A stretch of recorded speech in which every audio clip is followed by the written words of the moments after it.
everyone, and welcome back to World of Warships Blitz with Terry. Today, we'll be looking at the first battleship that everyone's gonna see on the British tech tree. And this is HMS Bellerophon, named after a tragic hero.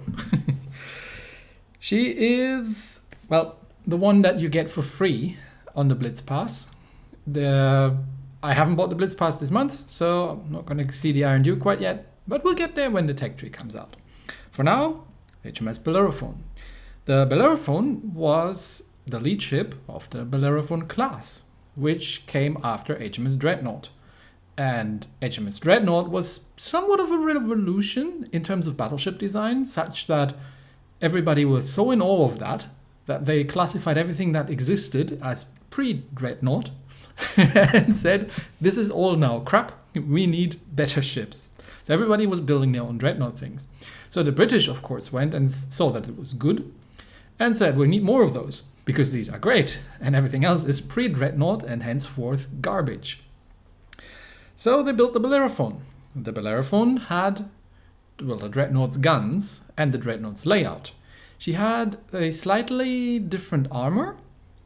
The armor layout was a little bit different. I think the Dreadnought didn't have the belt armor all the way around the barbettes, whereas the Bellerophon had a couple of bulkheads that were sort of closing things off a bit better.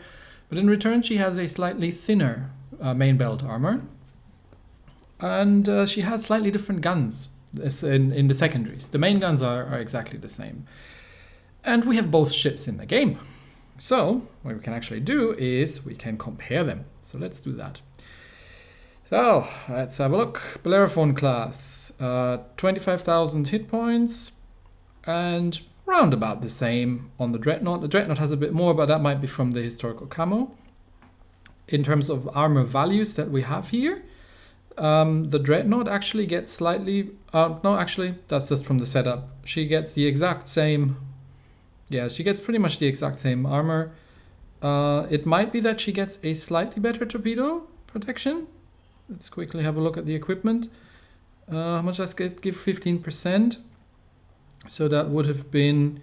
Yeah, she might have gotten a slightly better torpedo protection than the Bellerophon, which is weird because it's the other way around. But anyway, no marginal differences. The Bellerophon, in my setup at least, is a little bit quicker and turns a little bit better than the Dreadnought, but other than that they are very, very similar. The guns, the 305mm 10 guns with the winglet turret configuration such that you can always only get 8 out of them to fire at the same time, because you know these turrets, you see there's one on the side here and there's one on the other side, so she does not have all turrets center mounted, so the broadside isn't uniform. Right, so 305 mils, and they are very similar to the Dreadnought. The turret traverse is distinctly poor on the Bellerophon, but then again, I have buffed the turret traverse on the Dreadnought a little bit. And the damage numbers are very slightly better on the Bellerophon, because I'm not sure why. The guns, if you look at the designation, are very slightly different. They are 305mm Mark 10s on the Dreadnought, and they are 305mm Mark 10s on the Bellerophon. But anyway, the armor piercing does ever so slightly more damage on the Bellerophon, and the high explosive does ever so slightly less damage. Secondaries, this is probably going to be the biggest difference. We get 102mm secondaries, and at the time secondaries were there to defend the ships from torpedo boats. And the secondaries on the Dreadnought are 76mm secondaries. There's more of them. They have a slightly faster reload, but of course they do slightly less damage because they are only 70mm. These are 100mm. Still, you're not going to do great amounts of damage with your secondaries on these things. In terms of AA, I mean, come on, we're tier 3. The Bellerophon actually has a little bit of large caliber anti-air, and that is historically accurate because she did have some I think they were 76 or 47mm anti-air cannons mounted on top of the turrets and some other places. The Dreadnought doesn't get any anti-air whatsoever, because nobody thought that was a problem they had to deal with at the time. In terms of surface detection, they are again roundabout extremely similar. So with minor differences, you could say that the Bellerophon at tier 3 in the tech tree is actually slightly superior than the Dreadnought, the premium tier 3, because she does have slightly better secondaries. But they are extremely similar ships. Now, the actual Dreadnought, the actual Bellerophon was fighting in the First World War in the Battle of Jutland. And while she was fighting the Germans, she fired her guns a fair bit, and she didn't manage to hit anything significant. But in the end, everybody just gave up and went home again, because the whole thing was rather inconclusive. But the Germans won in the end. Well, not the whole thing, obviously. We all know that didn't work out. But in terms of the Bellerophon, because after the war, Bellerophon was considered extremely obsolete and was sold for scraps to the Germans, who destroyed her. So, in the end, the Bellerophon was a tragic hero, destroyed by the Germans after all, just not in the way you thought it would happen. Anyway, so how have I set her up, my Bellerophon? First of all, I haven't put any supplies on it, because, come on, it's a tier 3 ship. Let's not get... the camo I have on her, by the way, looks distinctly Canadian, in my opinion. But, well, it's one I had laying around, so might as well use it. But for the equipment, I have used the main battery mod 2 to get the reload down a little bit, rather than... While the turret traverse is extremely slow, the winglet turret actually means that if you do need to turn your turret around, or you need to shoot to the other side, you actually have one turret that you can use for that. And, well, I actually really try to turn the ship around rather, so I have gone with the main battery mod 2. I have actually put the steering gear mod in here because, again, we're very low tier. It's easier to turn the ship around than to turn the guns around.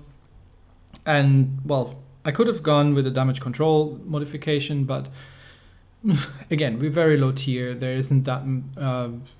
and she doesn't have that much in terms of fire prevention to begin with. And I have gone with the speed mod because these things are slow.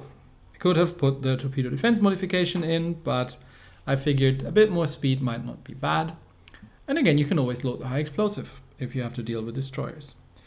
My commander, he looked sufficiently British in my opinion, sufficiently cold, that I figured I'll put him in. And he was a tier 1, he was a level 1 commander, so I figured he'll be the starting commander for my British battleship line. And I am most certainly planning to grind through the rest of it once it comes out next month. But he doesn't have any skills to begin with.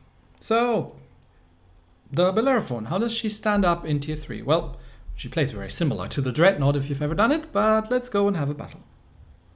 Alright, we are in a distinctly bottom tier battle. There's a Dreadnought on the enemy team.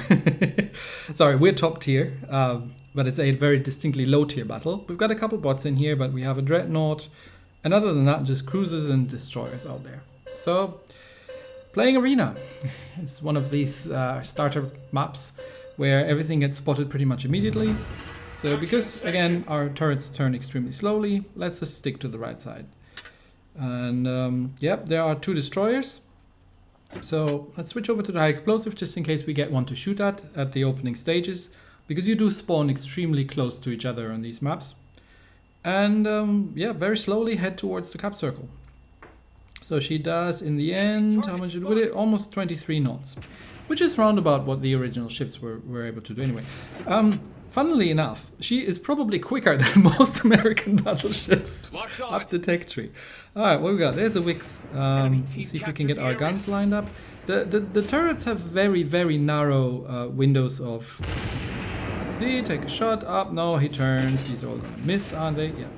But he's fired his torpedoes elsewhere, so let's just use the secondaries for a little bit and turn in towards the cap circle. What was I saying? Yes.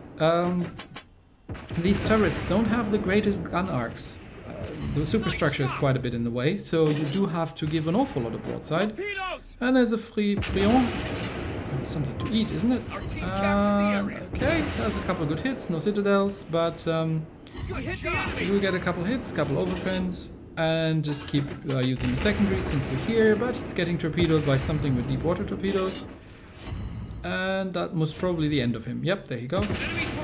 Alright, who's next? There's the Dreadnought over there. That Wix should be dead. Okay, there we go. And there's a Chester to shoot at for us. That's a semi-pen on it. Interesting.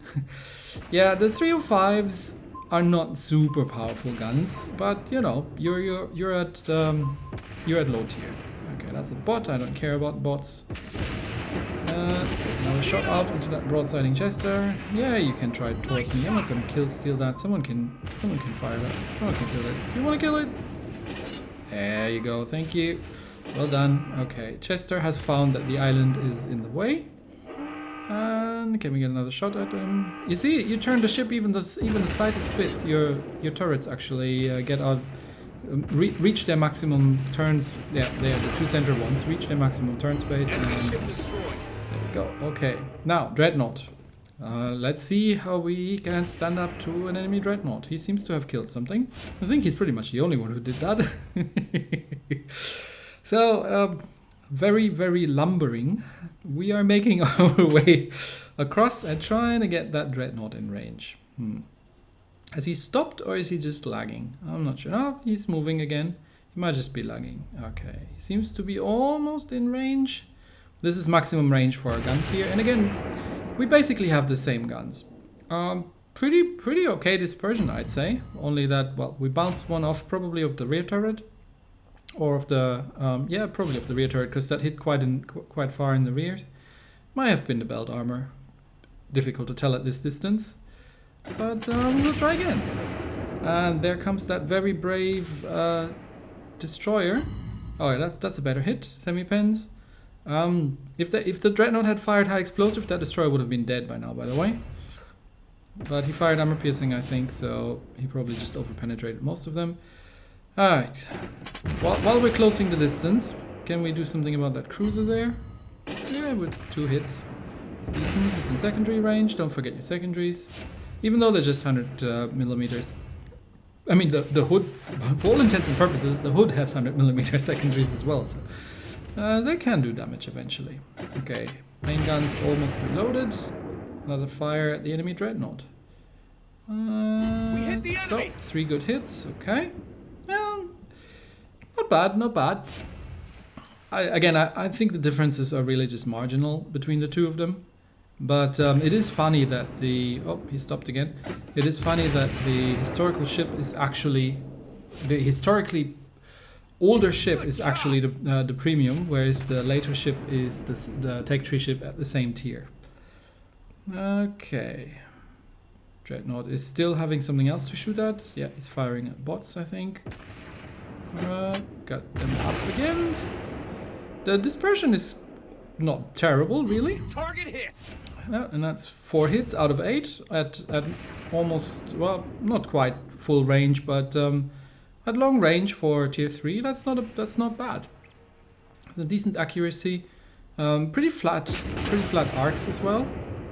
And there they come in. And doink.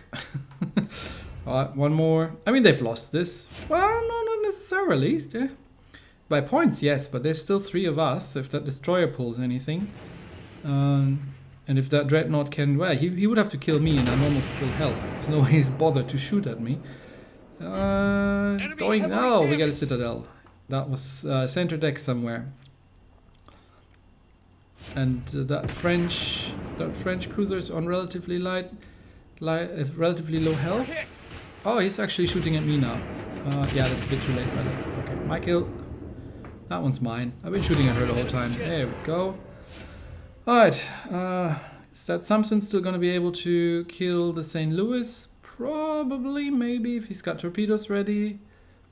At this distance, this is maximum distance, so I'm actually going to fire the armor piercing. Seems to have stopped, I'm not 100% sure. But I'm gonna fire the armor piercing, and yeah, we get one full pen at max distance, but we don't get the kill anymore. So, the Bellerophon, tier 3, plays very much like a Dreadnought. Is a little bit more modern than a Dreadnought, but the differences are probably marginal. And thus, a good ship, because I quite like the Dreadnought at tier 3. Yeah, no complaints from me here. I'm thoroughly looking forward to the British battleship tech tree, and we'll keep grinding as soon as it comes out. Anyway, that's it for today. Thanks everybody, and I'll see you next time. Bye.